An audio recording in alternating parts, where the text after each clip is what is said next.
So we'd like to start with the panel. And may I actually also invite Lars and Fawzy Mohammed to join us on the panel? So I remember, Lars was actually one of the first people many, many years ago who started coming to wars and trying to ring the alarm bells that sunset is happening. Have you guys thought about it? And nobody would listen to Lars. So it's it's fantastic to actually have him on the panel as well.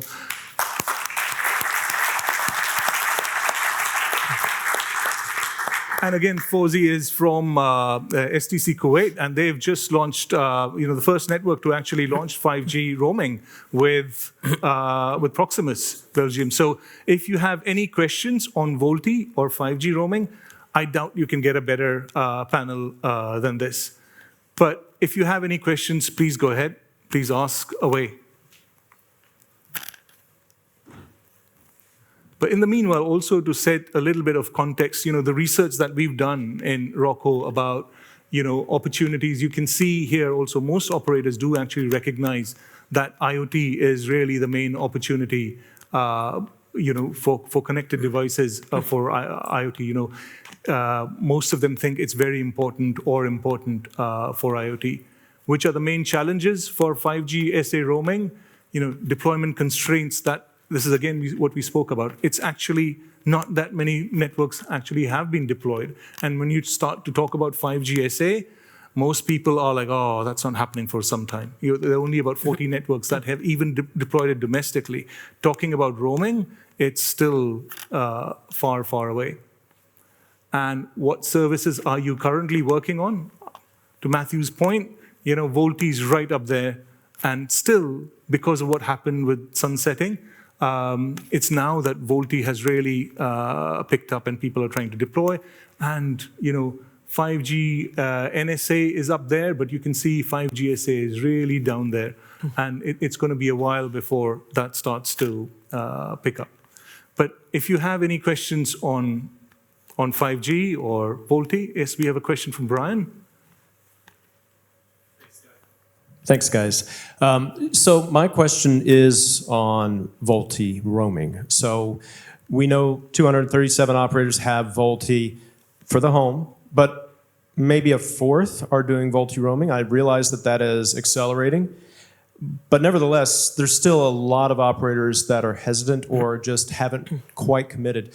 And I'm just curious, I don't know, Matthew, if you happen to know, out of those things you listed, commercials, lawful intercept, emergency block, something has to stick out as being the number one reason. Do you know what that is, and can you share?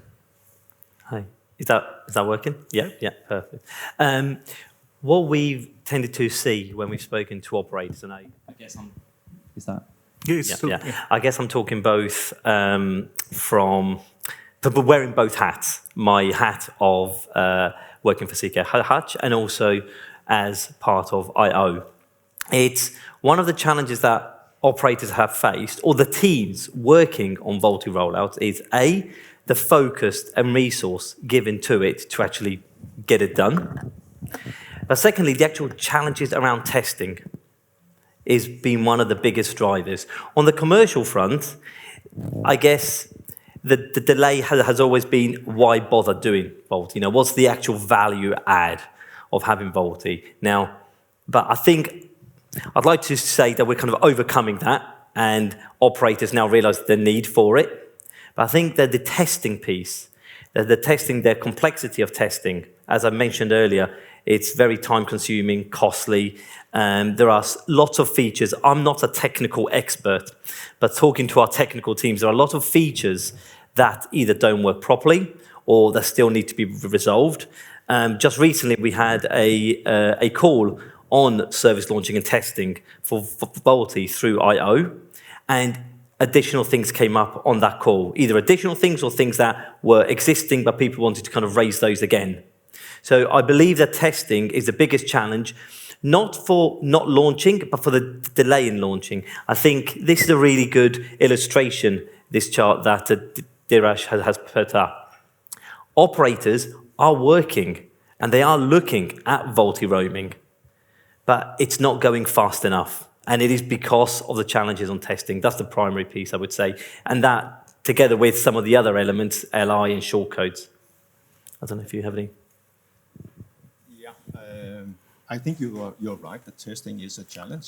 Lars, you might have to hold it a bit closer. Okay, Yeah. testing is the challenge. On the other way, it's also the only way to solve it. Yeah.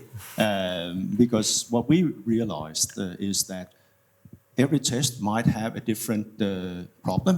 There's a lot of different vendors on MMEs and other elements that are involved. And I just talked to our main tester earlier this week to ask what's the main problem. And the main problem is the same as we see with all other services being tested.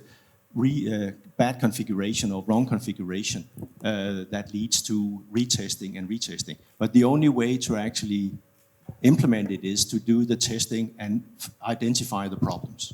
And as long as we have not hundreds of Volta, we will probably see new problems every time. But it's the only way to drive this is to continue testing. So as they say, Nike, just do it. Sorry, if I may also ask you, Lars, when you started your VoLTE roaming testing, what were the initial challenges that you faced, and how is it different? Do you think that is different from today? Has anything changed, or if so, what has? The first VoLTE roaming service we launched was between Denmark and Norway in 2018. And there you had the issue of actually having to send handsets between the countries. And actually, after that experience, we decided we are not going to continue doing that. And then we had a dialogue with some of the handset vendors to solve that. So we had one we could actually rely on. So that was one part of it. Another part is, of course, the lawful interception, where there was a lot of regulatory aspects that needed to be clarified because there were different approach in different countries. So they were the first two major issues that we had. But they are overcome, and now we're seeing that we can roll out as fast as we can get new partners. And that's actually what is holding us back for rolling out more VoLTE roaming, is actually partners that are ready to initiate the testing and start and having the resources for VoLTE roaming. I think also the charging for VoLTE roaming is one of the main challenges that me as a person, as a STC, we are facing, how we are going to solve the issues, especially that not all the operators are compatible with the charging for VoLTE and have the BC and a lot of things. Maybe I can add a comment to that, because I think that when we introduced LTE, all the OTT voice services, that worked day one. And that's many years ago. So our industry's voice service is not really working across the whole industry. And also that they have a very simple business model, because for them, a megabyte is a megabyte is a megabyte. And I think that we should be very careful in the industry to make that more difficult than necessary, because otherwise we will not be able to gain some of the lost business back on a retail perspective, on international calls, and also on roaming calls. If we make this too complex, which to some extent we are very good at in the industry when it comes to charging models, I think we risk that we will not regain any of this business that we have lost. Sorry, Hela. Mihaela, Vodafone. Lars, I have a question. Is there any interoperability issue that we need to address through standardization, or maybe in the playbook that ROCCO or Innovative Operators is putting together? Or these issues that we have been testing could be addressed by further standardization to avoid interoperability issues, or is all clear and we just need to implement the right thing? I think that we have the two issues, one on the platforms and one on the handsets. And I think the biggest issues we've seen on the handsets, and that's where we have had a challenge with the standardization. I think that this is probably where the industry needs to do a little bit better work next time to make sure that we don't get so many different implementations on the handsets. If I can just add to that as well, I think it's also the sharing of information. So things which are resolved by some operators, everybody has that information, so they kind of, there's kind of cross-fertilization and sharing of information, sharing of what works and what doesn't work. I think that's part of what will come through from the IO, from the Volti playbook there as well. I think that plays a key role both on the handset and the platform side of things. Thank you.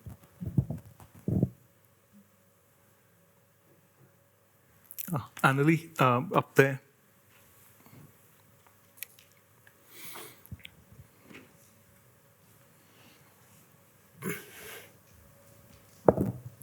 Thank you, Annalie Hatch Group.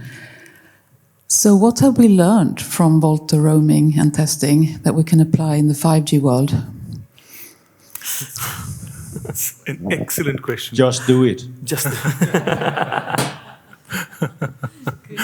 And an excellent answer.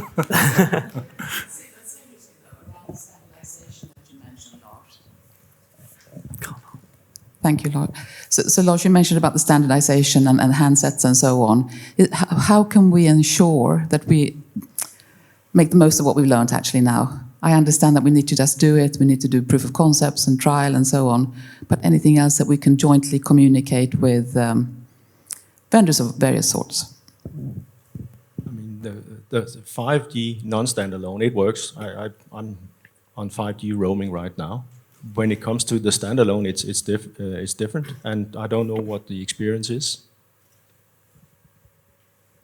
I think the 5G SA, it's a huge different experience than the NSA. I think in the beginning, it's very difficult for the operator to do it alone.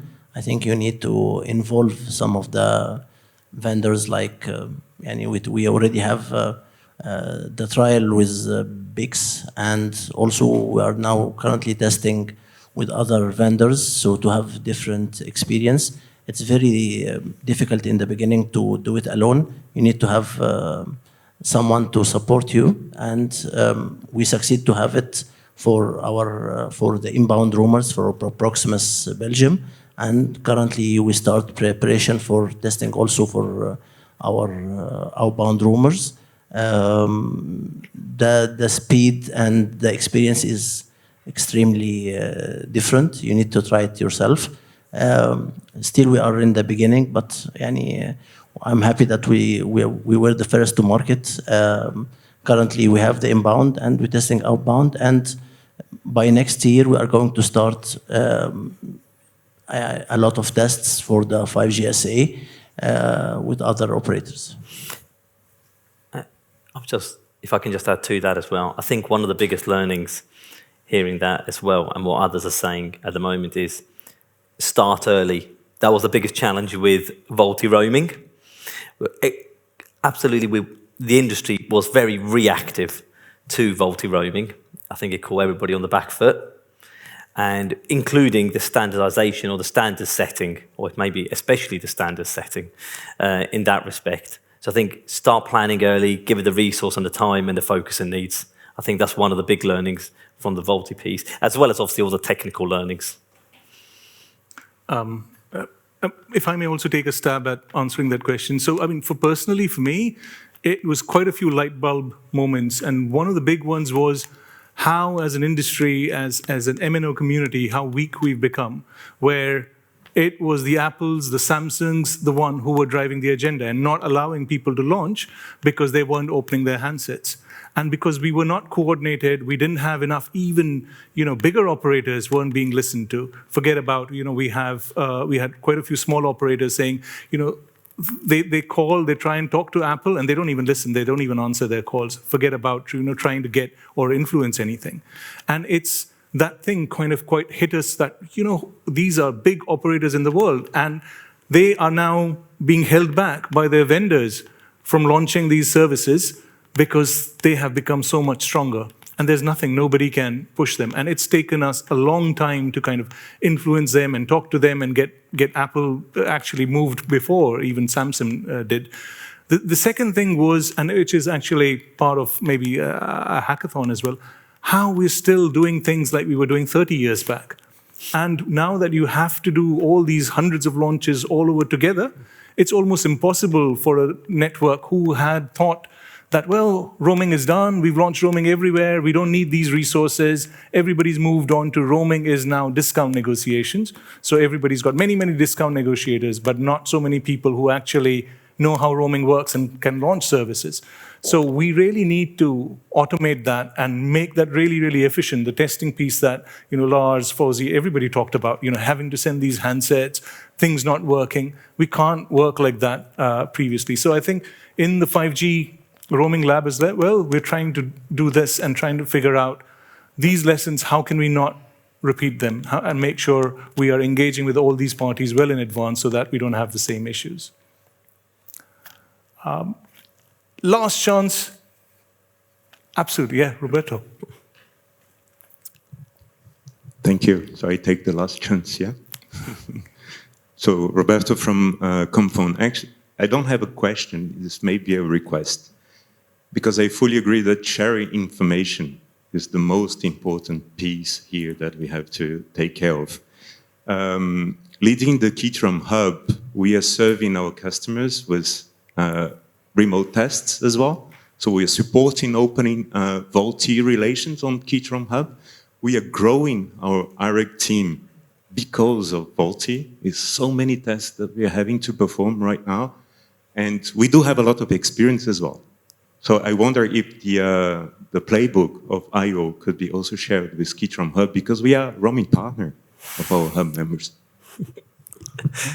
One thing for the chair and the deputy chair to consider. One thing to consider and take away, yes. Thank you for that.